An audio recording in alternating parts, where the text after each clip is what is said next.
One, two, 1, 2, 3, 4.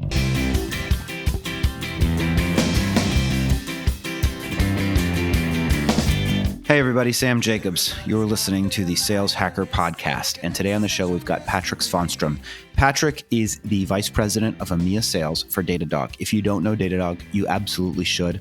They are building an incredible organization and team in Emea. They are one of the hottest SaaS IPOs in recent memory, and they are actually helping companies accelerate their cloud migration right now, which is happening across the economy, across the landscape, as companies accelerate their transition using this COVID crisis as a means of accelerating their IT roadmap, and Datadog is right at the center of it. So a really good conversation. Patrik has been a longtime veteran of helping US companies enter Emea, and he brings a ton of expertise and credibility to the conversation. So I really enjoyed it. Now, before we get there, we want to thank our sponsors. We have two sponsors.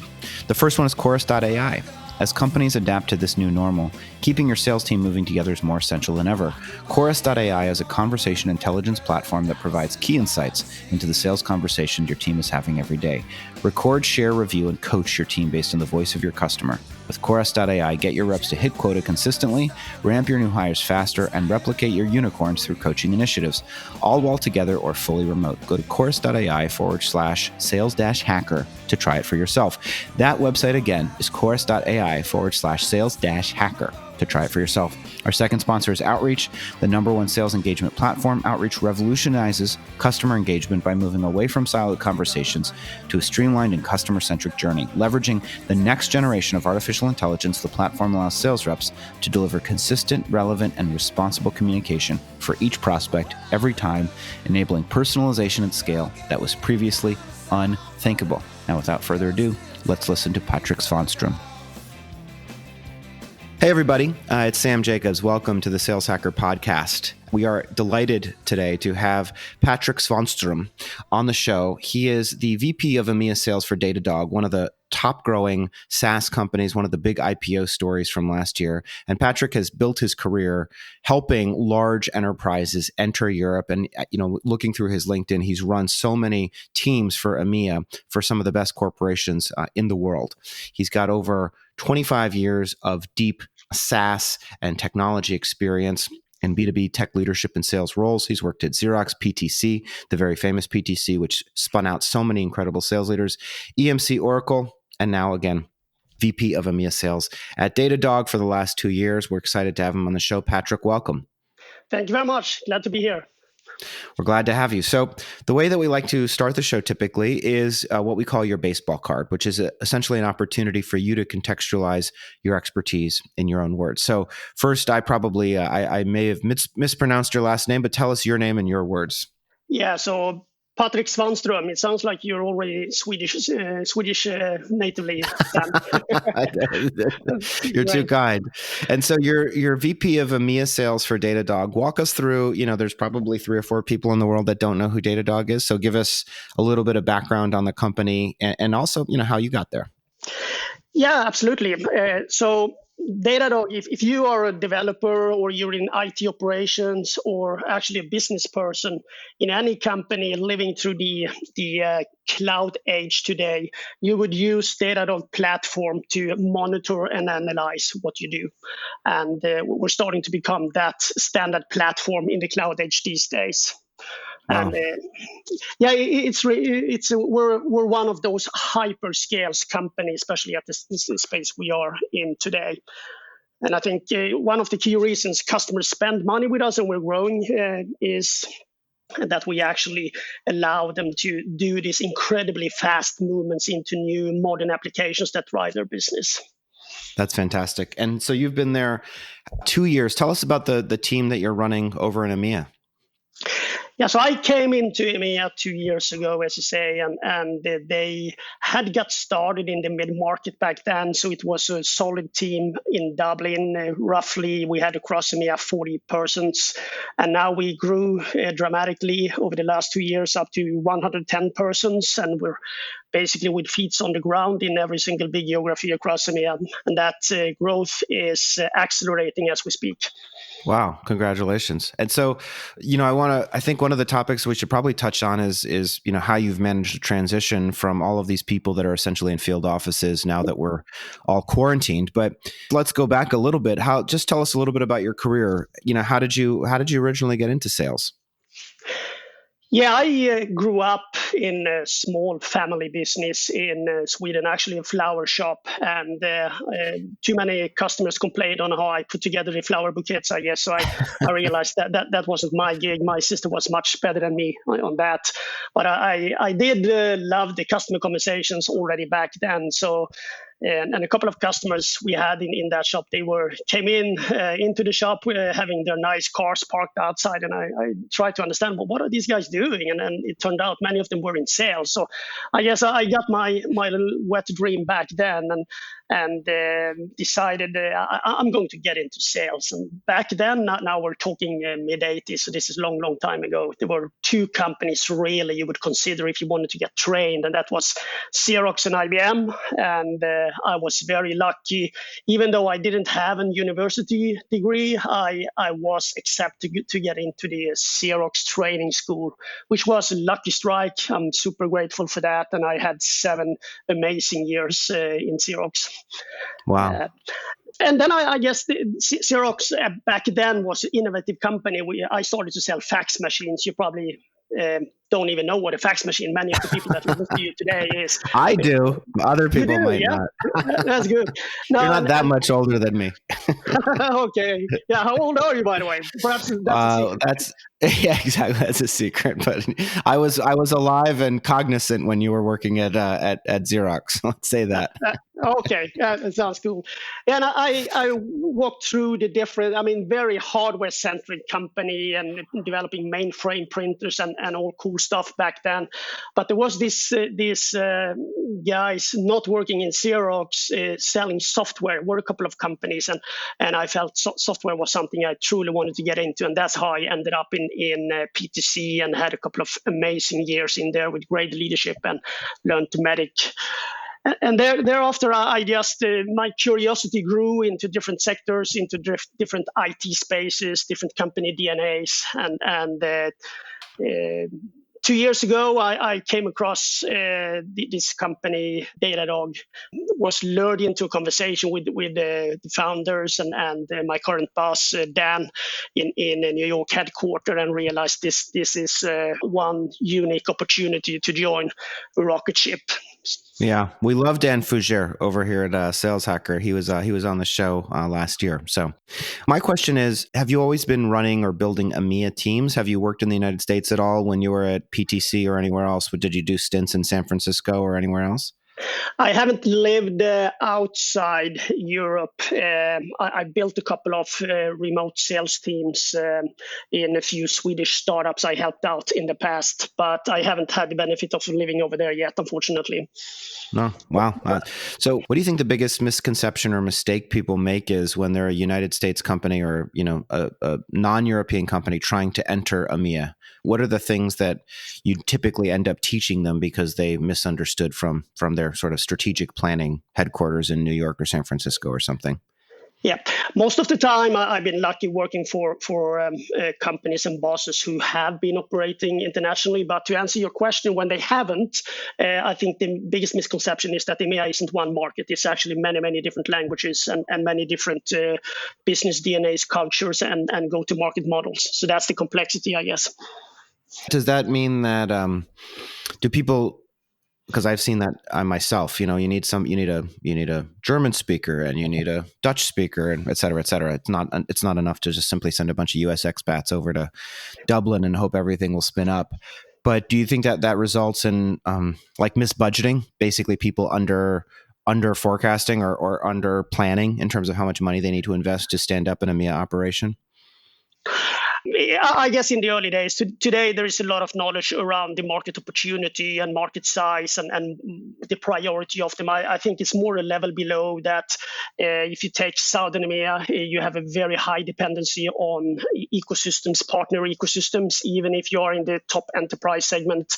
If you are in Germany, you typically got to be very engineering-like in terms of how you approach even C-level customers. C-level customers typically knows as much, sometimes even more about your technology than you do yourself. So there are those generic differences in the market. I think you get, as an American company, you get that value by having local knowledge when you go to Europe. Yeah. So you've been doing this a long time. What do you think's changed? When you thinking back on your days at PTC and Xerox and now reflecting on the team, the 100+ people that you're leading at Datadog, what do you think the key changes to sort of the sales motion or the sales process have been? So today, working in the tech sector, you actually don't work in the tech sector. I used to say tech is every customer's core business today, especially if you're selling software that supports the business. And therefore, you got to be in the go-to-market model, you got to have a much deeper understanding on what is actually going on in that market with the customer in that industry vertical. What kind of local ecosystems is being built up in finance, in automotive sector, in healthcare, etc. Without that insight and having that running, how you prioritize and how you educate people, how you structure the sales teams and the partner teams, then you lose a lot of the opportunity. That wasn't the case when you had the cool tech 15 years ago. You started to sell the first internet server, etc. Then you had a cool product and it delivered the value. So your point is the product's not enough. What do you think? What questions do you think a company or a sales team needs to answer in order to build an effective, adapted, scalable go-to-market motion? You got to first look upon what's the actual customer appreciated value you deliver. I've seen a lot of startups having amazing, super cool technology, doing things much better than other technologies. But if you can't translate that into value that the customer appreciates and acknowledges you deliver that value, then you have a challenge to start with. And then, of course, how easy is it for the customer to derive and accept that value? What type of sales cycle do you have? And who needs to appreciate that? Is your product mature enough? Is it hardened enough? Your service hardened enough to quickly scale out, or are you more in a business development motion? I think having an understanding of those elements is key to right size and also have the right type of customer approach. That sounds completely accurate. How do you teach that? Like, do you use MEDDIC? Do you use some of the methodologies that were developed at PTC and Miller Heiman back in the day? Or, what's your framework for helping a sales team understand how to extract the customer's pain and describe it and really identify with them in such a way that they can deliver a solution that meets the needs? I think Datadog, we're definitely past that business development phase. We have a super hardened product that is widely accepted in the market, and the value creation from customers' experience when they start to use us is apparent many times. So for us, it's about how do we scale this to have as big market reach as we can as fast as possible. And when you go into that notion, you got to have a process-oriented approach, and MEDDIC is for sure the framework we use to qualify every single sales engagement. I think the two main pieces we use is definitely do we have an acknowledged and customer verified pain/opportunity, business opportunity in there, and do we have a champion who will help us go after and secure that the customer actually gets to that value. Gartner's been talking about, or corporate executive board, Challenger, they've all been talking about how the average number of decision makers in an enterprise sale has continued to increase. It used to be around 5.4. Now some people estimate over 11.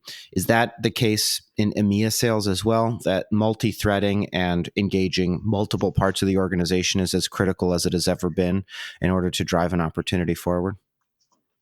Yeah, I think it's a very good question. I think in the SaaS world and the consumerization of also complex data center technology, clearly the bottom-up sales approach where you land with a user base is very successful and accurate approach. We definitely have that approach as a company as well.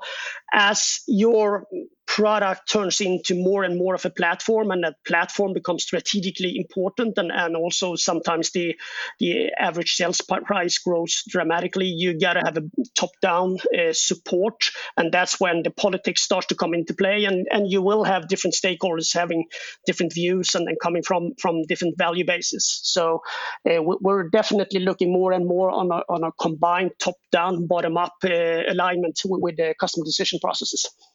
Yeah. What do you think the biggest driver is for you between success and failure as the VP of Emea sales? And how do you think about executing your plan? What are the key inputs? As I mentioned, we are in a super scale situation. So clearly, when I talk to the people, I say we have one single big competitor today, and that's time. The time you have on your wrist, right? The clock. And the way to manage that is, of course, for us to attract the right talent with high velocity. You got to always be precise that. So when you attract the wrong talent, that costs you much more than attracting the right talent too early. So that goes both for leaders and individual contributors in sales for sure. And I guess when you scale, when you go from, sorry, go ahead. No, I was saying, what do you think makes, you said the right talent versus the wrong talent. For you, what's the right talent? What's the wrong talent? We look a lot on the ability to, the hunger to learn, the curiosity. I've been in the business 25 years. I tell you, I still, the last 2 years, learned as much as I did the last 10 years in this company.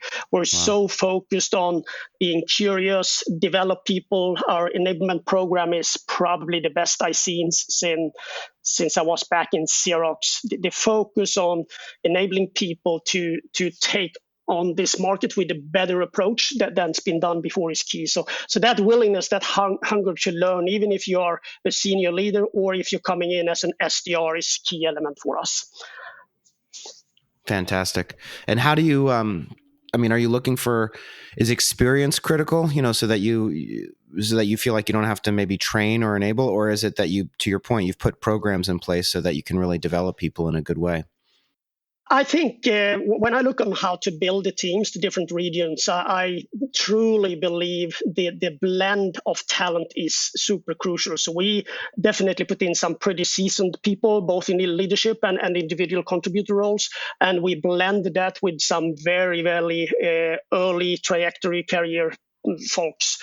The key thing there is on the leadership side, you got to ask yourself, would I, even if I'm young, if I'm more tenured, would I like to work for this guy? Is it the right type or girl?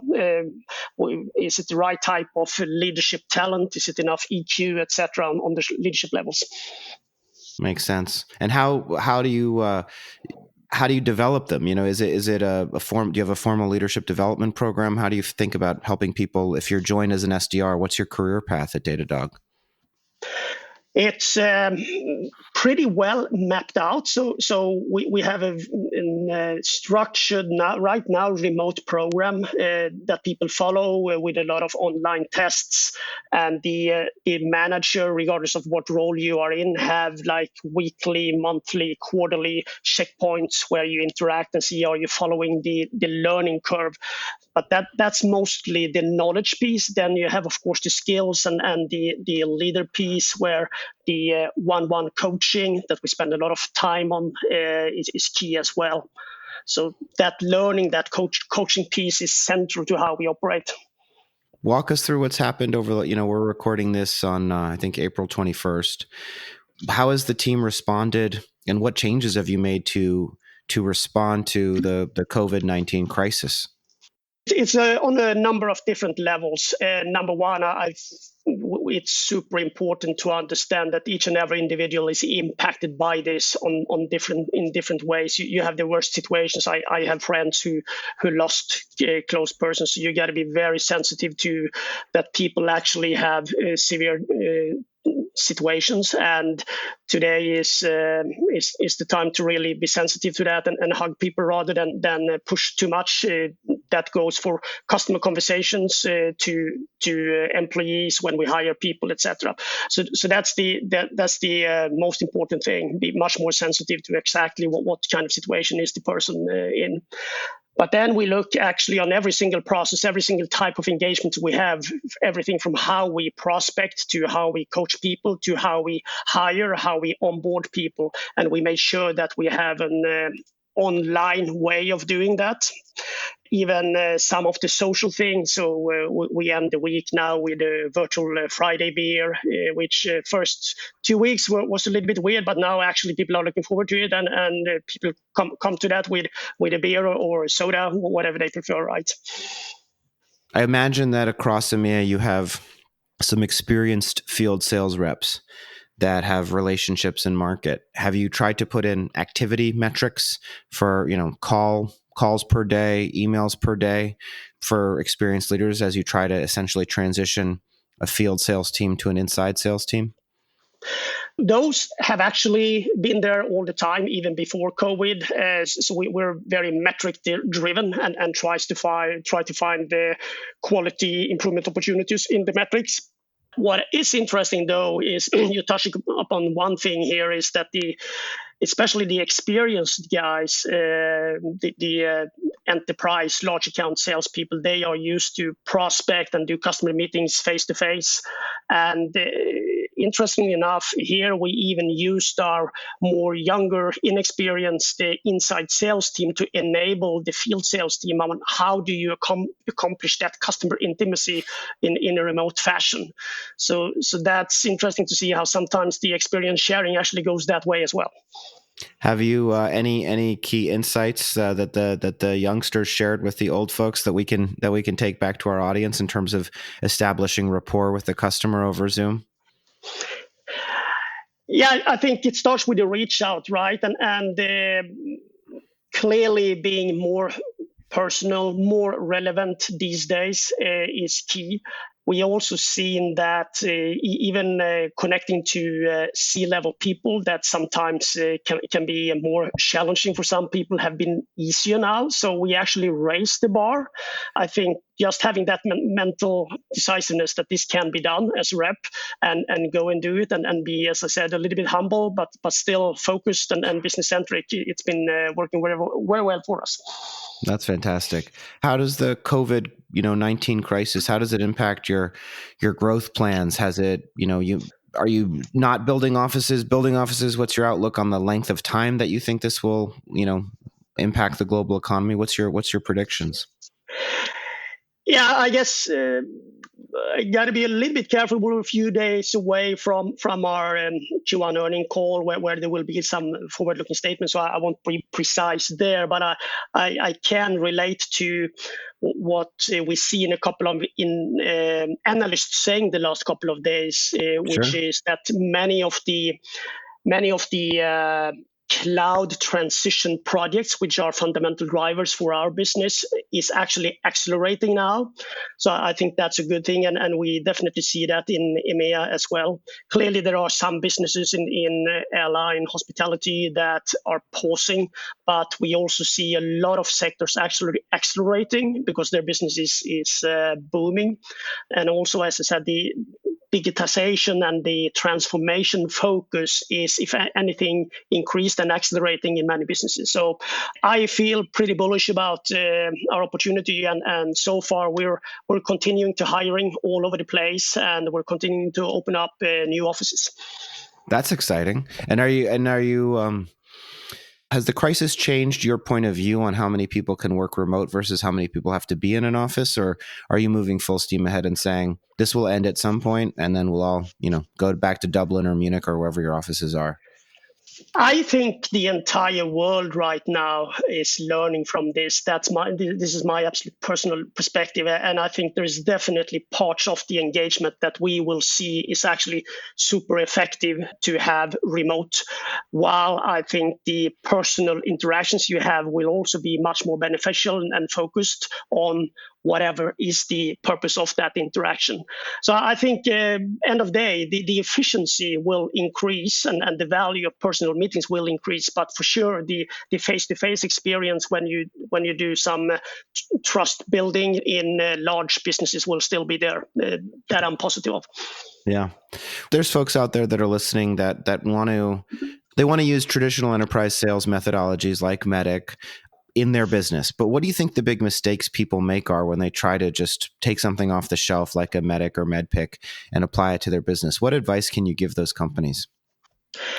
I think we interview a lot of almost every single candidate that comes into an interview with us today claim they know MEDDIC, and many of them know potentially what the abbreviation stands for.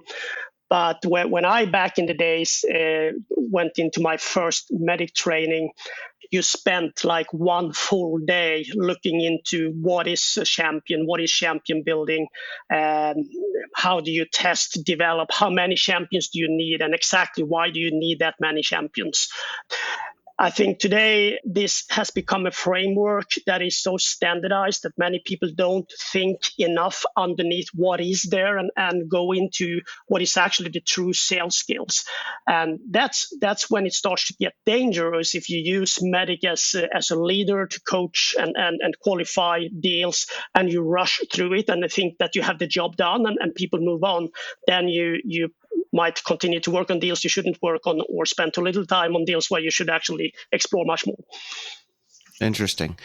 I get a lot of questions personally, people asking, should I start at a big company and learn sales before moving to a startup, or should I take a bigger opportunity at a startup, even though, I might not be getting the formal training, but I'll get more seniority, more responsibility? What's your point of view if you're giving advice to people that are starting off their career on how they should manage their career, over the next 10 years or so? I think the biggest mistake one can do when you're early in your career is to not understand how long your career will be. You're going to spend 20, 30, perhaps 40 years in business if you like doing that. And whatever you learn today, you will capitalize on over so many years. So I think the key element, if I were young today again, I would, and I was lucky. I ended up in Xerox back then, who had such a focus on enablement, coaching, and building professionals. And I think that should be a key deciding factor, whether that's a large or small company. And I'd say sometimes the very small companies, the real Series A, B startups, they might have a strong leader, but they might not have time or processes in place to develop people like that. So I think that's if you're investing yourself, that will pay off over time, if that answers your question. Yeah, it does. I mean, I think the point that you made that I do think people don't realize that it's going to be 30 or 40 years in the workforce, and you have to just play as long a game as possible. Patrik, we're coming to the end of our time together, and it's been a great conversation. What we like to do at the end is pay it forward and hear about some of the things that have influenced you. It could be books, it could be leaders. When you think about influences that you want us to know about so that we can follow up on them, what are some of the great things that have inspired you? It could be, again, books, leaders, mentors, whomever it may be. Yeah, I think being in sales and in business these days is one of the most fantastic jobs you can have if you work across industry sectors. You participate in a transformation of society and business that is faster than ever. And beyond learning the core sales methodologies, force management, MEDDIC, etc., be interested in the market and what you actually do, and get some fundamental ways of doing that. Back in my early days, I read a book called Good to Great by Jim Collins. That was 2000. There was a book, Crossing the Chasm, by Jeffrey Moore, describing a little bit how markets develops and what is accelerating and stopping you to be successful. I think going a little bit beyond the just reaching your quota, building your PG number, and get a little bit more interested will actually have an exponential effect on how fun and how rewarding your job will be. Wise words. If folks are listening and they want to reach out to you, maybe they want to work at Datadog and they're somewhere in Emea, because it sounds like you're hiring aggressively and growing. How should folks reach out to you? Do you prefer LinkedIn? Do you prefer email? What's the best method of communication? I had so many trying to spell out my second Swedish name over email. So I think if you try to find me on LinkedIn, Patrik, and that's with a K, not with a C, so Patrik Svanström, SVA, Svanström. Connect there and I'll send you my Datadog email. That sounds great. Patrik, thanks so much for being on the Sales Hacker podcast. We'll talk to you on Friday for Friday Fundamentals. My pleasure. Have a great day.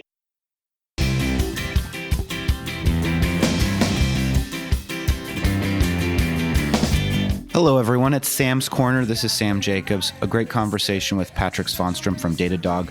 Datadog really is doing incredible things, and it's just great to hear about a company that has executed so well.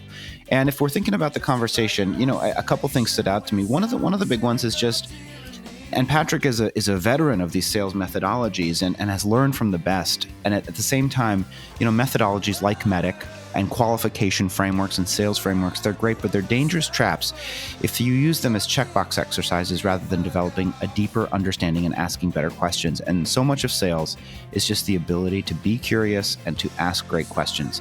And I think if you can really focus on your ability to ask those questions, I think you'll succeed. The other thing, we talk about this a lot, or I think it a lot, and therefore I think it a lot, and therefore we talk about it a lot, which is a way of saying I don't know if we talk about it a lot, but I think this a lot, which is that people think about entering EMEA as a continent, and that's because they think of North America as a continent. And mainly what they think of is frankly Canada and the United States, which speak the same language. And so when you try to enter Europe, you're thinking, and this is even with the EU and before Brexit, the EU is a thing, right? So I can call anybody. It's common borders. I can build a sales team that speaks English and I can do my business. And the reality is that you can't. The reality is that the Dutch are different than, and I don't mean to stereotype in any kind of derogatory or negative way, but cultural differences are real. The countries are real. They speak different languages just as a matter of practicality. And you need people that can operate and function in those cultures specifically. And that's why going into Europe, going into EMEA is often a more expensive exercise than people anticipate, because it's not just about building an office in Dublin or London or Barcelona and just, hiring a bunch of inside sales reps and having them hit the phones, because there are differences and they need to be able to speak the language and understand the cultural nuance. And that's something that really only truly experts like Patrik can convey. So thought it was a good conversation. If you want to reach me, you can linkedin.com/in/Sam F. Jacobs. We want to thank our sponsors again, Chorus.ai. Record, share, review, and coach your team based on the voice of your customer. With Chorus.ai, get your reps to hit quota consistently, ramp your new hires faster, and replicate your unicorns through coaching initiatives. Go to Chorus.ai/sales-hacker to try it for yourself. Our second sponsor is Outreach, the leading sales engagement platform. We're so proud to partner with Outreach, and we thank them for the support. And of course, we'll talk to you next time.